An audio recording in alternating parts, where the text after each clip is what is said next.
Welcome to Rethinking Death.Life, the podcast where we flip the script on the spoiler alert. Everyone dies. Hosted by the witty widowed death doula duo, Kathy Dempsey and Kim Harbs. We know our way around both life and afterlife prep. We tackle the big questions with humor and heart and a healthy dose of reality talk. Whether you're planning your epic exit, pondering what's next, or just want to know if death really has a sense of humor, we've got you covered. Because rethinking death might just be the secret to truly living.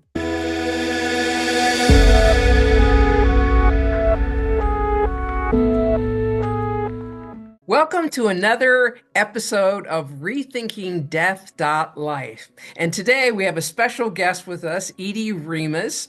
She is the executive director of Hospice in the Nashville area. And she's a dear friend and mentor for many, many years. When I started out in my healthcare career, she actually has over 40 years of healthcare and hospice experience. So welcome, Edie. We're so thrilled to have you here today. Thank you. Glad to be here. Well, Edith, again, thank you for coming. And my husband was in hospice for a while, so I was so impressed with their services, especially the fact that they provided support services. So can you describe some of the support services that hospice provides beyond medical care? Sure. So hospice is required by Medicare guidelines to provide a nurse, a physician, a social worker, a chaplain, a volunteer coordinator, a home health aide, and some hospices use RNs and LPNs. And then we also require to provide DME if there's like a bed or assistive devices in the home, wheelchairs, those kinds of things. And then any of the medications that are related to the diagnosis are required to be paid for by hospice. We typically require those to be brought into the home, and we'll do either a 7-day supply or a 14-day supply. So the family always knows they have those, and we set up a schedule to get them refilled. So the family is usually very clear. We try to use the family to pick the meds up, but other than that, we enter all the meds and all of that is paid for underneath the hospice. It's paid on a per diem rate, and so it's all covered under that. Now, Edie, you mentioned Medicare. What about, do you have younger people or children, and are Sure. those covered by insurance, or how does that work with hospice? Absolutely. Most private insurances will follow the same guidelines that Medicare follows. Some of the health plans that are like the Obama plan, if someone had a private plan, or Medicaid, in many states there's Medicaid that provides services. Everybody fairly consistently follows what the Medicare regulations are. The amounts of payment may be a little bit different because hospice is paid on a per day basis. So however many days you're on service, that's many days that the hospice is paid. And so obviously it's important that we try to manage the cost for the hospice patient, because sometimes we only have that certain amount of dollars coming in. Right. So it sounds like you have a whole team of people that are really supporting the patient. That's amazing to hear. Now, how often would hospice go in and see a patient with all the people that you have on the team? So within the first 5 days, they have to be seen by every member of the team. So the nurse, the social worker, and the chaplain, those are required to be seen by those members. And then typically most patients are seen twice a week by either an RN or an LPN. Social worker may see a patient every 2 weeks. Remember, they're going to help work on setting up for plans for end of life, making sure that they've got all their affairs in order. If there's any need for financial support, the social worker can help work through that.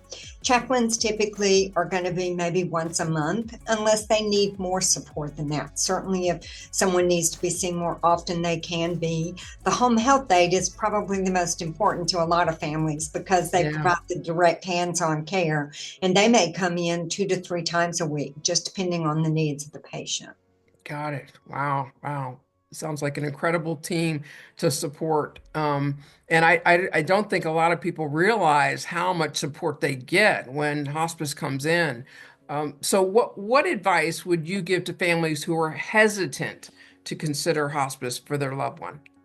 So the first thing is talk to the doctor and then interview the hospice. No one says you have to go with the first one you talk to, but it is important for you to understand and to get a feel for someone coming into your home.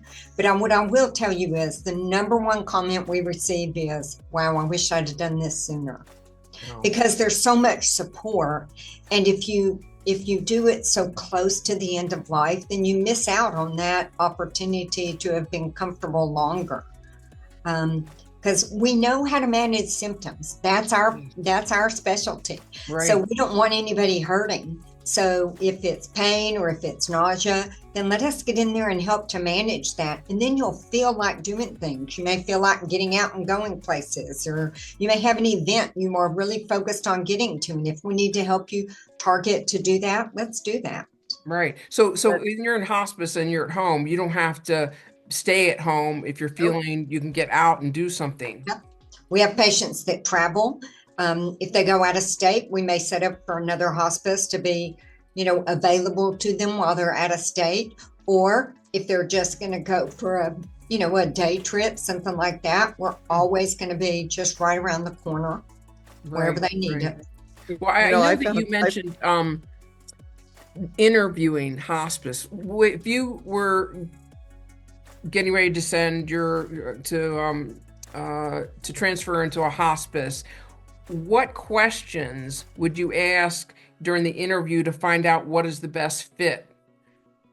So are there staff local to where the patient lives? Sometimes you've got a hospice that their staff member is coming an hour and a half away. Wow. Our goal is to try to put staff members close to where their patients are. So we geographically locate them close to where their patients are. You want to find out, do they have 24-hour care? Are they going to come out at 3 a.m. when you need something? They're not just going to say, oh, by the way, we're going to send you to the hospital. We'll call an ambulance and send you to the hospital. That's not what we do. Our goal should be to come to you whenever you have a need, if it's 3 a.m. or 3 p.m. And then, what types of volunteer support do they have? Sometimes it's important to have a volunteer that can come in and maybe sit with the patient while the loved one goes to get her hair done or goes out to eat or does something. That caregiver relief is very important. Right. And what about, like, how would you tell if one hospice gave better quality care than another one? So you can look us up on Google. Everything is on Google nowadays. The star ratings are out there. And just like they have been for years for long-term care facilities, hospices now has star ratings also. In our area, our star rating is currently at a 4.3. Our goal is to be at a 5-star rating before the end of the year, because 5 is the top star rating. But you can find those. All you have to do is just go to the CMS website, or you can go to hospice, Google hospice, and look up providers, and they'll tell you right there where their star ratings are. And you'll see, people do Glassdoor reviews on hospices just like they do everybody else. So you can find all kinds of information out if you just Google it. Got it. Got it. Well, I know that your facilities and your programs have won Hospice Programs of the Year. So you have to have top quality to have that kind of national recognition. It was quite an honor, and I could not have done it without the team we have to be able to do it. So my goal is to do it at least once more before I retire. Now, Edie, when my husband went into hospice, he should have been in a lot longer. You were so right about that, because he was in the hospital and the hospital staff are really reluctant, I think, at least in his case, to tell us he was dying. And he was only in hospice for a week. And I really I would recommend to people to really take a look at that early, just as you said, because he could have been in hospice a lot longer. He hated being in the hospital, but we thought he was getting better, and he really wasn't. So thank you for bringing that up. How can people better prepare themselves and their families for the transition into hospice care, Edie? So, what's important is that you tell your loved ones what you want at end of life care. It's important that there are some books out there you can fill out that are scenarios that you can say, if this happens, I want to do this, or I want to go to the hospital. I don't want to go to the hospital. I don't want a feeding tube. I don't want a tube down my throat to live on a ventilator. The more you can tell people what you want, the better off they will be when they're having to make those decisions for you. Nobody wants to have to make that decision for their parent. But if you know what they want, then you're not making the decision, you're carrying out their wishes. And that's a big difference. It's very important to be able to do that. I encourage people to do that in their 40s and 50s, not in their 80s and 90s, because it's a little late at that point. So tell your loved ones what you want. That's the most important thing you can do. Right. And you said there's different forms what would be the forms that people would need to? So you can get a medical power of attorney form. That's always a good form to denote the person that's going to do that. You can do a living will. I will tell you, living will is probably not the best document to use, but some of those documents that are 5 Wishes is a program out of Florida that puts out a book that is excellent. It's covered in every state. Anybody can use it. And it just creates a lot of scenarios and says, hey, what happens if this happens? And so it's perfect for scenarios such as that. And one thing too is you can get the 5 Wishes is the best. That was the kind of the gold standard. But you can also just go just Google healthcare directive in your state, Yes. and you can forms are right there. You can just print them off and get them filled out. In Minnesota, you don't even need a notary. You can just have 2 people sign it. So you can In print many it off. states, you don't. You need to know. Wow. Well, Edie, what are some of the most common misperceptions that people have about hospice? Probably the number one is when you go on hospice, you're going to die immediately. And that is a misconception.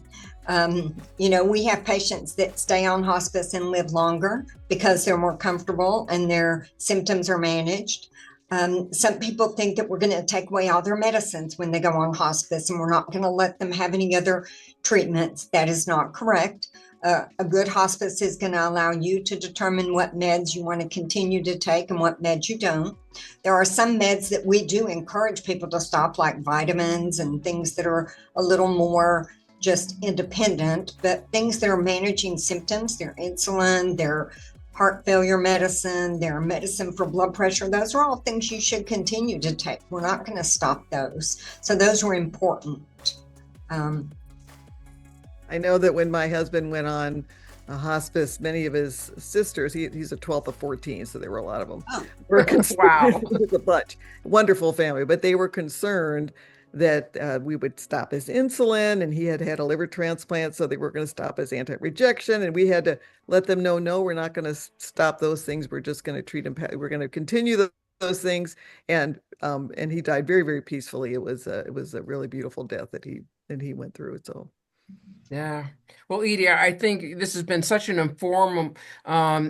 informational session to educate people about some of the misconceptions and more ask questions that maybe they just don't know. So if somebody wanted to contact you, how would they do that?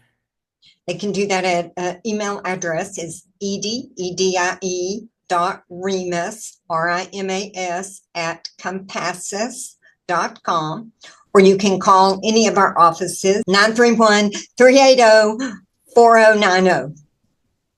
All right. Well, Edie, thank you so much for joining us today. It's been a privilege and very informative session.